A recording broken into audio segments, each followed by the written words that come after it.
من الحاجات اللي تساعدنا ان احنا ما نقعش في العبادة بعد رمضان ان احنا خطوة العبادة اللي ناخدها في رمضان تبقى خطوة.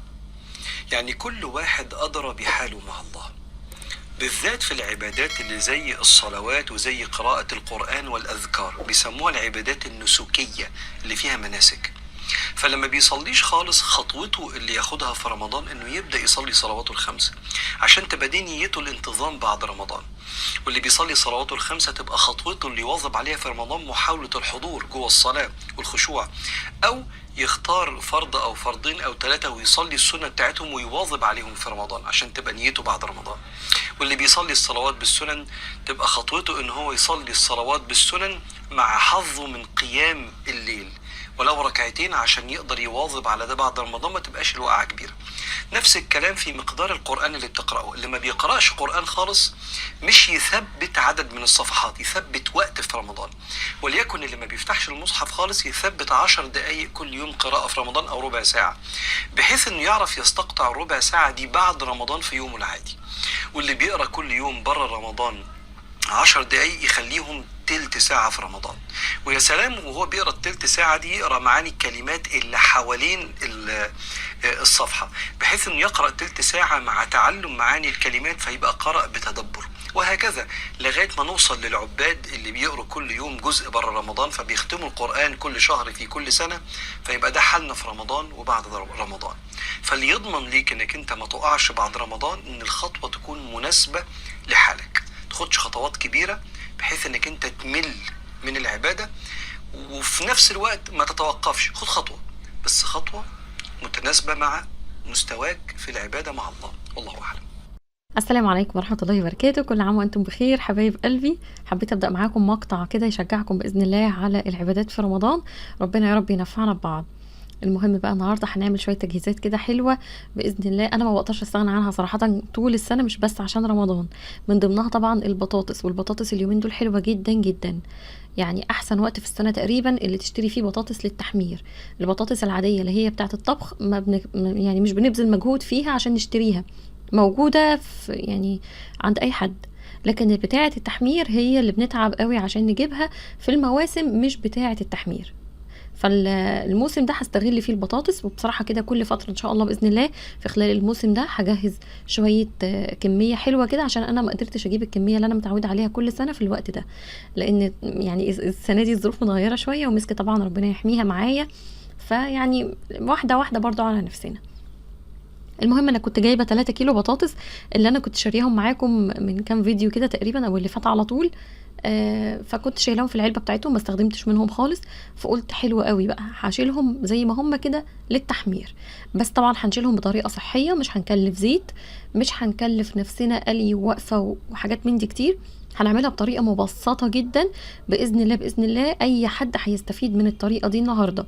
عندك قلايه هتشتغلي، عندك فرن هتشتغلي، عندك القلايه العاديه اللي بالزيت برضو هتقلي البطاطس. فهتشوفوا معايا الطريقه دلوقتي. اهم حاجه تكون بطاطس تحمير، وتكوني واثقه في الراجل اللي بتشتري منه ان هو كلمته واحده. يعني في ناس تقولك دي بطاطس تحمير وتروحي تشتغلي بيها، للاسف تبوظ لك الوصفه كلها، بالذات لو انت هتشتري كميه. خلاص انا جايبه كيلو ب6 جنيه ونص لان هي كبيره زي ما انتم شايفين. اهم حاجه بس عندي ان هقشرها كلها، وطبعا مش هغسلها غير لما تتقشر وبعد كده نحطها في ميه. يعني البطاطسايه اللي انا بقشرها معاكم دي حاطه جنبي على الناحيه التانية طبق كبير فيه ميه، او حله، هي حله فيها ميه، وبنزل فيها البطاطس منها.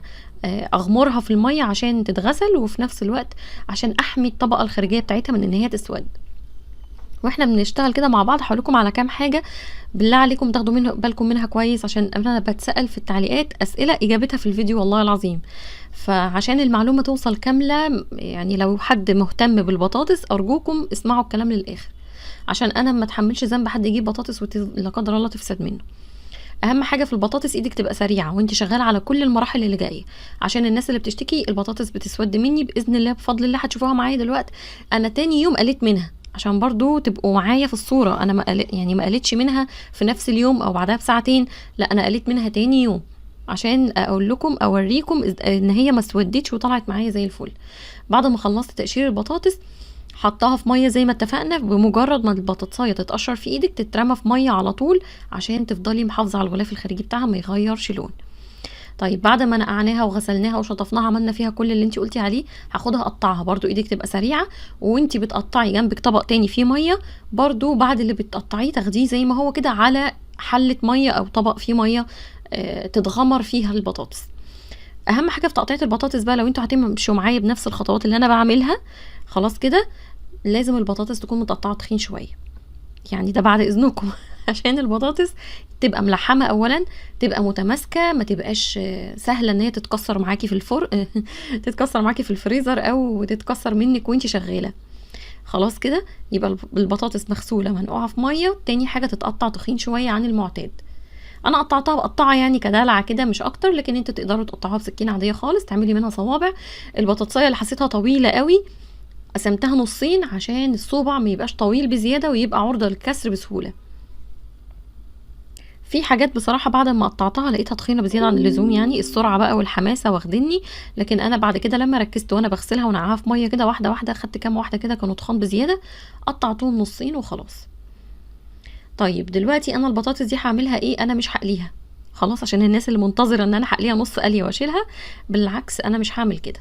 احنا اولا الزيت غالي، ثانيا مش صحيه ابدا، عشان نبقى فاهمين. بس اللي بتتقلى نص قليه انا عملتها معاكم كتير السنين اللي فاتت وبتطلع معايا ممتازه، بس كان ساعتها الزيت حلو كده واسعاره كويسه والواحد يقدر يجيب.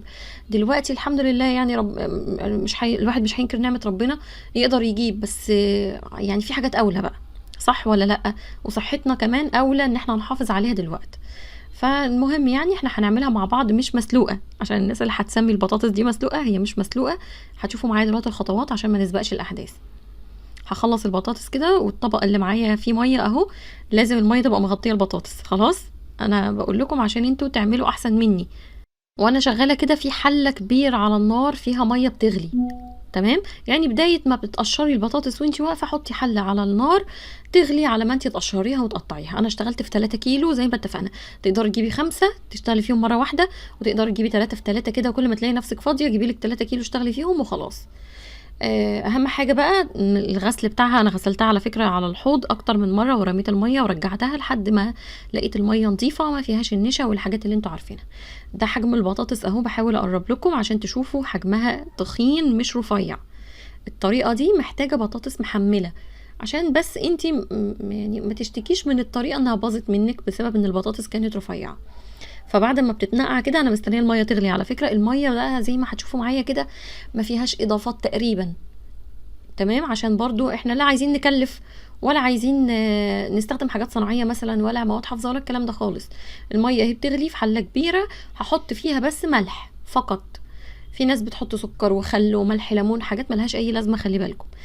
الفريزر كفيل ان هو يحافظ على الحاجه في مده حفظ كويسه جدا، والتفريز لوحده طريقه حفظ عشان تبقوا فاهمين. يعني احنا بنفرز الحاجه مش عشان رفاهيه زي ما ناس كتير معتقده.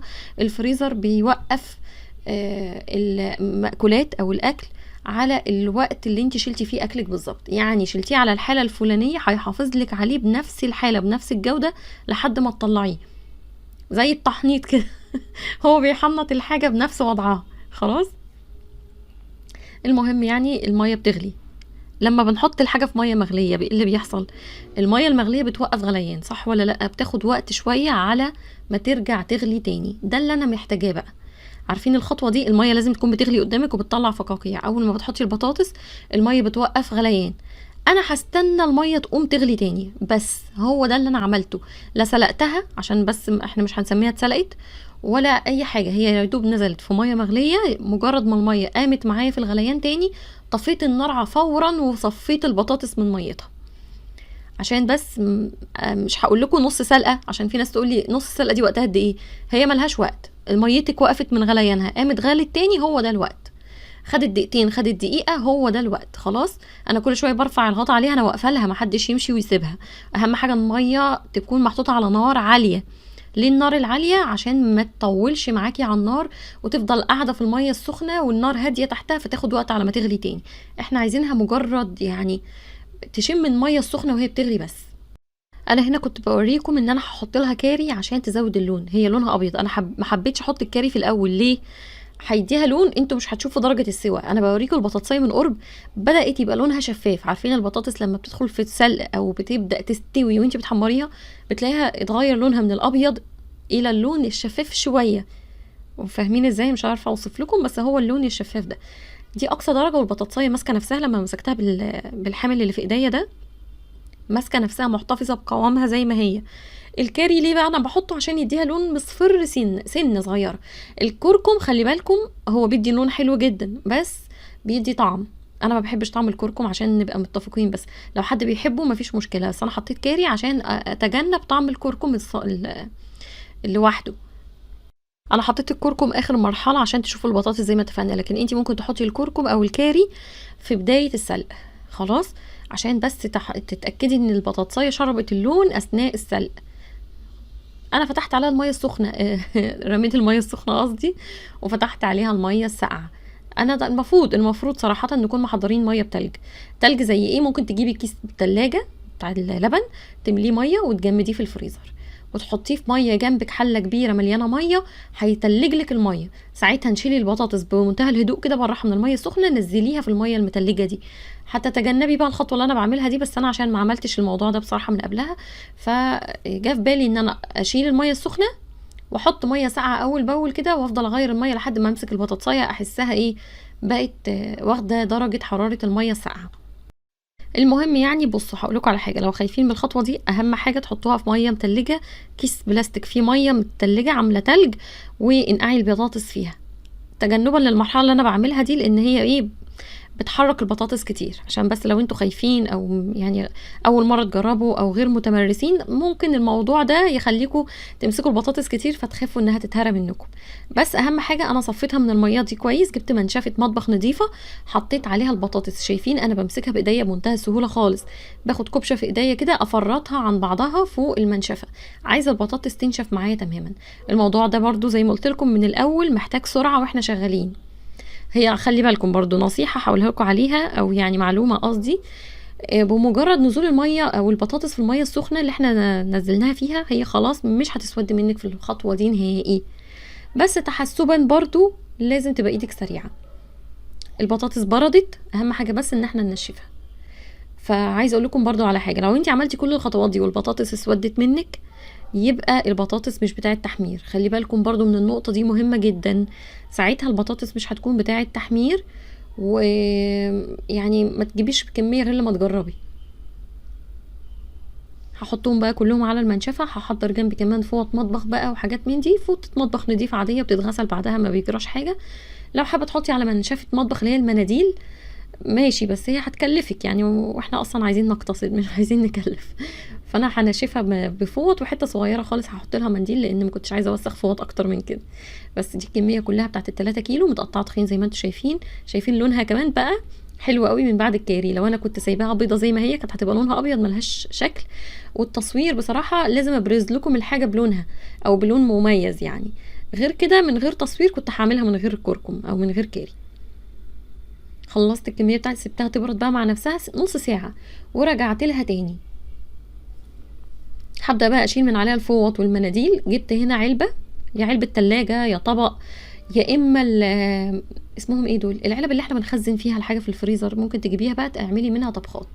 شوفي انتي مثلا بتحتاجي طبقين في السحور او في الفطار حتى بتاع رمضان للاطفال، لو عندك اطفال لسه مش بيصوموا اعملي لهم طبخات كده على قدهم، تطلعي على القلي على طول او في القلايه او في الفرن. الطريقه دي تنفع في ال3 حاجات خلي بالكم، سواء زيت غزير هتطلعيها من الفريزر على زيت غزير، او على قلايه كهربائيه زي بتاعتي، او في الفرن زي ما هي. كل اللي انا عملته ايه بقى، جبت الطبق ده رشيته زيت بالبخاخ اللي عندي وحطيت رق بطاطس، رحت رشاه زيت تاني الرق ده، رحت حاطه رق بطاطس تاني، وهكذا بقى بالتدريج. رق بطاطس عليه زيت، رق بطاطس عليه زيت، وهكذا. ده اولا هيعمل عازل ما بين الطبقات، ثانيا هيخلي البطاطس تطلع من الفريزر على القلايه على طول الكهربائيه. تمام كده، فده هيخليها ما تشربش اكتر من الزيت اللي انا برشه دلوقتي. ساعه ما بحطها في القلايه ما بحط لهاش زيت خالص، هي طالعه من الفريزر بالزيت بتاعها. ما عندكيش رشاش يبقى هتحطيها في الطبق وتقلبيها بالزيت، معلقتين زيت 3 كده ترشيهم عشوائي، وتبداي تقلبي بالراحه خالص البطاطس في الزيت. تمام. اهم حاجه بالله عليكم التزموا بالخطوات عشان انا ما اتحملش ذنب حد حاجه تبوظ منه. خلاص كده انا نقلتهم في ال3 علب دول. يعني شكلها تحفه والله العظيم، طعمها احلى. انا مش عايزه اتكلم بقى غير لما اجي اسويها قدامكم عشان تشوفوا بعينيكم من غير كلامي. دي الكميه اللي طلعت من 3 كيلو ما شاء الله تحفه. في اجزاء على فكره اتهرت مني، كانت متقطعه اصغر شويه عشان ابقى صريحه بس. خلتهم الفريزر وتعالوا نعمل الغدا. اتسالت كتير جدا جبتي منين اللحمه بتاعه القوات المسلحه لما قلت لكم عليها اول مره، وناس كتير دخلت لي على الخاص لا احنا بنثق فيك، اللحمه طلعت حلوه وتسويتها حلوه ولا لا؟ والله العظيم طلعت تسويتها حلوه جدا. اول مره انا استخدمتها كانت في خضار، عملت بيها تورلي عادي، والمره دي انا هعمل بيها شاورما. انا بوريكم تاريخ الانتاج لان انا ساعه ما جبتها كان بعد التاريخ الانتاج ده بيومين، فاهمين؟ يعني انا رحت اشتريتها تاريخ الانتاج ده كان قبلها بيومين، فالموضوع كان كويس يعني، واللحمه كانت قدامي طازه مش مجمده. المهم الورقه دي هي اللي كانت معصباني بصراحه، لقيتها لزقت لزقه مش حلوه كده. المهم لما غسلتها بالميه الورق ده كله وقع من عليها. فالمهم يعني اللحمه دي بتبقى مبرده من عربيات الجيش او من منافذ بيع الجيش او القوات المسلحه اللي هي بتاعت امان. خلاص كده انا جبتها منين؟ جبتها من فيكتوريا زي ما قلت لكم المره اللي فاتت برضو. دي شرايح وفي منها مفروم. المنفذ بتاع فيكتوريا فيه ان النوعين دول ما عندهوش مكعبات. فناس كتير اقترحت عليا هنا، الناس في العجمي بتبيعها فعلا عربيات ومنافذ قوات مسلحه وكده. بس هقول لكم بقى على حاجه، في نوعين من منافذ القوات المسلحه بتاعت امان. النوع الاولاني اللي هو بيبيع اللحمه المبرده اللي هي سوداني بس العجول حيه وبتتذبح هنا، وسعر الكيلو ساعة ما انا جبتها، عشان انا ما اعرفش حاليا هي بكام، والله العظيم ما اعرف بكام دلوقتي، بس ساعة ما انا جبتها كان الطبق اللي هو 400 جرام اللي في ايديا ده سعره 65 جنيه. يعني الطبقين مع بعض كانوا عاملين 130. في ناس بتقول ان هو وصل دلوقتي ل 160. في نوع منافذ تاني، دي منافذ ثابته مش متحركه. المنافذ المتحركه اسعارها اقل من المنافذ الثابته. زي ايه المنافذ الثابته؟ انا شفت منها قبل كده في ال21 على فكره، بعد ما عملت معاكم الفيديو الاولاني شفته بالصدفه وانا راجعه من بره كده، من بره العجمي يعني. منفذ كبير جدا فتح قريب تحت الكوبري، تحت كوبري ال21 الجديد، تحت فيه محلات كتير قوي قوي قوي. ففي منفذ كبير قوي للقوات المسلحه، اللحمه عنده ب200 وشويه، فاهمين ازاي؟ فده في فرق ما بين الاتنين، بس انا ما جربتش غير اللي في ايديا دي. وان شاء الله لو حابين ممكن اجرب لكم بتاعه المنافذ الثابته، لان اسعارها زي اسعار الجزارين، خلي بالكم يعني نفس سعر الجزار. فانا عشان كده شايفه ان طالما هي سعر الجزار يبقى انا اجيب من الجزار، يعني فاهمين ازاي؟ في الاخر اسمها لحمه بلدي مش سوداني. فبس ممكن لو جربتها تعجبني برضو، يعني اهو هنخوض التجربه مع بعض باذن الله، واشتري منها برضو ممكن في رمضان واقول لكم تجربتي فيها بالظبط. انا ما حبيتش ارمي الورقه غير لما اوريها لكم، لان ساعه ما جبتها كنت جايبه 3 اطباق، ده تاني طبق وفاضل واحد كمان. المفروم ما جربتهوش خالص. في ناس كتير قالت لي المفروم برضو حلو وممتاز، بيعمل عيش باللحمه حلو قوي. لو جربتيه يعني في عيش باللحمه فباذن الله برضو ممكن نجربه. المهم يعني انا قطعت معاها بصل وقطعتها كده زي الشاورما وهي متجمده، تقطيعها بيبقى احسن. وحطيت هنا ليمونه، نص ليمونه كبيره اللي هي القضاليه الكبيره دي، وحطيت عليها خل وحطيت عليها ملح وفلفل وبهارات مشكله بتاعه المشويات. حطيت لبن، اللبن بقى هنا مع الاحماض اللي هو الخل والليمون بيتحول لرايب، فبيدي بقى تتبيله حلوه جدا لما بحطه كده على اللحمه. بصراحه انا ما كانش عندي وقت اتبل من قبلها، فكل ده كان في يوم واحد، ومسك كانت مبهدلاني. فالحمد لله ان انا عملت غدا. كنت عماله افكر عايزه احط خضار مع الاكله، انا مش لاقيه وقت ومش لاقيه صرفه، والحمد لله والله انا وانا بتغدى عماله اقول هو انا عملت الغدا ده ازاي. الحمد لله يعني مسكي كانت يعني مبوظه لي اعصابي امبارح، كانت بجد بتعيط كتير وعايزاني شايلاها. انا معظم الفيديو ده عاملاه وانا حطاها في الحماله قدامي، يعني انا لابسه الحماله وحطاها في الحماله. والله بجد ربنا يا رب يحفظها ويحفظ اطفالنا جميعا، ويرزق كل مشتاق بالذريه الصالحه يا رب العالمين. المهم هنا بقى حطيت الطاسه دي على النار، حطيت فيها شويه زيت وحطيت فيها توم حلقات من اللي احنا شايلينه. لما بيتحمر بيدي نكهه حلوه قوي قوي قوي. وبعد كده نزلت عليه باللحمه على طول. لما بحط اللحمه بعد كده التوم ما بياخدش حقه بصراحه في التحمير. البصله برضو بصراحه بحبها تتبلع عن كده، ما بحبش احطها صريحه بالشكل ده، بس انا كنت مستعجله جدا. انا مقطعه البصل ده وهي على ايدي اصلا، فالحمد لله كان كل همي هيتقطع ازاي وهي قريبه مني قوي كده، ومن قريبه من ايدي والسكينه في ايدي. فالحمد لله والله الواحد يعني عايش ببركه ربنا. المهم يعني حطيت اللحمه بالتتبيله بتاعتها كلها، على نار عالية عالية عالية. وبعد كده بقى اول ما حسيت ان هي خلاص كلها اتغير لونها، غطيت عليها بالجريل الدبل بتاعتها، وهديت النار من تحتها لحد ما اتشربت المية بتاعتها. رحت مزوده لها مية سخنة وسبتها تستوى تاني في نفس الطاسة دي او في نفس الجريل على نار هادية خالص. بصوا انا شغاله بايد واحده والله فعلا، انا مش عارفه اشتغل ازاي، بس كنت شغاله بايد واحده عشان المسكه كانت كنت شايلاها فعلا. فالمهم يعني هعمل جنبها رز، والاكل بسيط جدا النهارده. وكنت بفكر احط خضار، بس انا قلت لا، انا تبلت اللحمه شاورما بلبن رايب، ازاي هحط خضار؟ هيبقى مش حلو. فكرت احط الخضار مع الرز، ما عرفتش برضو، الوقت كان ضيق جدا، ومسكه نامت على ايديا اصلا وانا شايلاها، مش عايزه اعمل صوت وافتح الفريزر وادور. فقلت هو الاكل هيطلع زي ما هو بقى، يعني الحمد لله على كل حال. المهم يعني اهو زي ما انتم شايفين، اول ما غيرت لونها قلبتها وشربت ميتها والتتبيله بتاعتها، حطيت لها ميه سخنه. عايزه اقول لكم بقى على السجاد بتاع امبارح، الفيديو بتاع امبارح، الناس كتير قالت لي الاقي اخبار النوى والسجاد. السجاد زي ما هو على المنشر، واتغسل 100 مره بقى من الشتاء اللي نزل عليه، فانا سايباه يعني هو وحظه ينشف بقى، يقعد يومين 3. انا مش مستعجله عليه اصلا، بس يعني ايه، كنت متضايقه ان الدنيا شتت، بس مش مشكله، هو الحمد لله خد له شطفه زياده وخلاص. المهم يعني هبقى ادخله باذن الله لما ينشف، عشان فعلا النوة دي شكلها جامد قوي، والهوا فعلا عالي وعمال يوقع السجاده لجوه، فانا كنت خايفه يقع على بره، بس الحمد لله. غرفت الرز هنا، ده رز ابيض عادي خالص، عملته الاول بالزيت، ولما طفيت عليه حطيت له معلقتين سمنه كبار كده، بيدي طعم حلو قوي. ف يعني حتى انا ما اجتهدتش في الرز ما حملتوش حتى الرز بالشعريه. المهم يعني غرفت اللحمه، البصل اهو معاها مش باين الحمد لله، يعني عشان الولاد، بس هما بيشوفوا ما شاء الله كويس قوي الحاجات دي ويطلعوها لو هي ايه. بس هو كان اكل بسيط جدا، وحطيت جنبيه مخلل وخلاص، اليوم يعني الحمد لله عدى على كده. المهم انا بحاول اليومين دول اعمل شويه حاجات تسهل عليا الموضوع شويه، بسبب ان رمضان دلوقتي بيبقى ضيق اكتر. فالحمد لله رب العالمين على كل حال. يعني كل اللي انا عملته ان انا جبت الكركديه ده، عارفين الكركديه العادي بتاعنا ده، انا جبته عشان احنا بنحب نشربه في رمضان جدا. فقلت الكميه اللي عندي دي تقريبا اقل من نص كيلو، ده اكيد لان انا مستخدمه منها اصلا. فده كركديه اسواني جاي من اسوان والله مباشره على طول، حتى مكتوب عليه اسم زوجي كده. فالمهم يعني خدناه، او انا اخدته ولونه غامق. بصوا اللون الغامق ده بيدي لون حلو قوي قوي، بيبقى احلى كمان من الفاتح، بيبقى مركز كده وطعمه حلو. في ناس ما بتبقاش عارفه الكركديه هو اصلا عباره عن ايه، اللي هم الناس اللي بره مصر يعني، بس هو زهره مش عارفه بصراحه ليها اي اسم تاني صراحه يعني. المهم يعني انا اخدته هطحنه دلوقتي في المطحنه بتاعه البهارات لحد ما ينعم معايا. شايفينه عامل ازاي؟ هطحنه تاني بصراحه لان انا حسيت ان الطحنه بتاعته مش قد كده.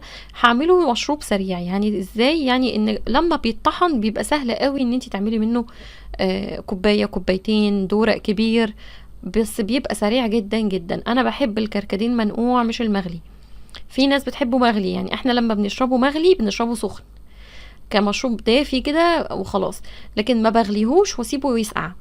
كنت بعمل الحركة دي زمان على فكرة، بس دلوقتي بطلتها وبقيت اعمل الكركديه البارد المنقوع في مية باردة، او المغلي في مية سخنة ويتشرب سخن. بعد ما طحنت الكمية كلها في المطحنة هبدأ طبعا انخله، لان هو لسه فيه حاجات عايزة تطحن اكتر. فالمهم انا هاخد البودرة بتاعته الناعمة دي والخشن منها هطحنه تاني، هكون بس الكمية كلها لحد ما اخلصها كلها. دي بقى بتاخدي منها بالمعلقة كده، والسكر بتاعها تعملي منها كوباية وقت ما تكوني مثلا عايزة تعملي منها دورق للفطار، لتر مية يعني. حد جالك مثلا عايزه تعملي مشروب سريع، ما عندكيش عصير ما عندكيش فاكهه، الموضوع ده بيسهل جدا جدا. هقول لكم برضو على كذا خطوه شفتها قريب بصراحه، ناس كتير بتعمل الكركديه ده بس بتحط له ميه وملح ليمون على اساس ان هو يبقى ماده حافظه. بس الفكره اللي انا عايزه اعرفها ايه فكره ان انا احط له ميه اصلا؟ يعني في ناس بعد ما بتطحن الكركديه نفسه ده بتحط السكر بتاعه معاه، تمام حلو لحد كده جميل، بيحطوا له بقى شويه ميه صغيرين يقلبوه فيها عشان يبقى مندي وشبه بتاع بره. طب انا استفدت ايه ان هو بقى شبه بتاع بره وانا حاطه له ميه؟ الميه دي ممكن تعرضه للفساد، فهم عشان يتجنبوا الحته دي بيحطوا له ملح ليمون. طب انا عليا من ده بايه اصلا؟ ما هو مجفف ومطحون ومحطوط له سكر، احفظه انا ليه بقى بميه وملح ليمون؟ فاهمين ازاي؟ فانا ما عملتش الخطوه بتاعت ان انا احط له ميه وانديه دي واخليه شبه الرمله المبلوله. الخطوه دي انا يعني مع احترامي للجميع مش شايفه لها اي لازمه، لانه هيتحفظ زي ما هو بودره. طب ما احنا شايلين الكركديه في كيس مجفف لوحده، وشايلين السكر في كيس لوحده، والحمد لله عايشين معانا عادي. ليه بقى نحط له ميه وماده حافظاه؟ فاهمين ازاي؟ انا هنا خلصت الكميه كلها اهو، عيرتها بس في الطبق ده عشان اعرف هحط سكر قد ايه. طلع قد البوله اللي في ايديا دي. بصوا لونه حلو ازاي. خلي بالكم بقى، عايزه اقول لكم على حاجه، اي بواقي من الكركديه دي تقع على الرخامه او في الخلاط او كده، ما تمسحوهاش بفوطه مبلوله، عشان الفوطه دي هتترحموا عليها لان هتبقى كلها لونها احمر من الكركديه. انا بمنديل نظيف مسحت كل الرخامات دي عشان طبعا هرميه كده كده ما يتبقعش مني. المهم عيرت السكر قد البوله، وهحط كمان نص البوله سكر تاني. حكايه السكر دي حسب الرغبه بصراحه، ما اقدرش اقول لكم حطوا قد ايه، لان في ناس بتحب تشربه بمزازته، وفي ناس بتحب تحليه. فانا حطيت مقداره 1.5 سكر. انا بقلب بس عشان كله يبقى متوزع كويس. وساعتها بقى انتي لما تحبي تعملي مشروب بتاخدي معلقه واحده من الخليط ده على كوبايه الميه بتاعتك. ميه بقى ساقعه ميه سخنه دي شيء يرجع لك. اهم حاجه في الكركديه لما نيجي نعمله عصير، خلي بالكم لما تيجي تعملي عصير الكركديه لونه احمر، اشربي العصير اي عصير بلونه الطبيعي. يعني الكركديه في ناس بتشربه لونه نبيتي او لونه اسود اقرب للاسود، ده بيبقى مركز جدا جدا، وكل حاجه يعني زايده عن اللزوم خطر او غلط. مش هنقول خطر بس هي غلط. اشربوا الكركديه لونه فاتح، يعني يبقى مخفف ولونه معقول، بلاش الحاجات الغامقه بزياده.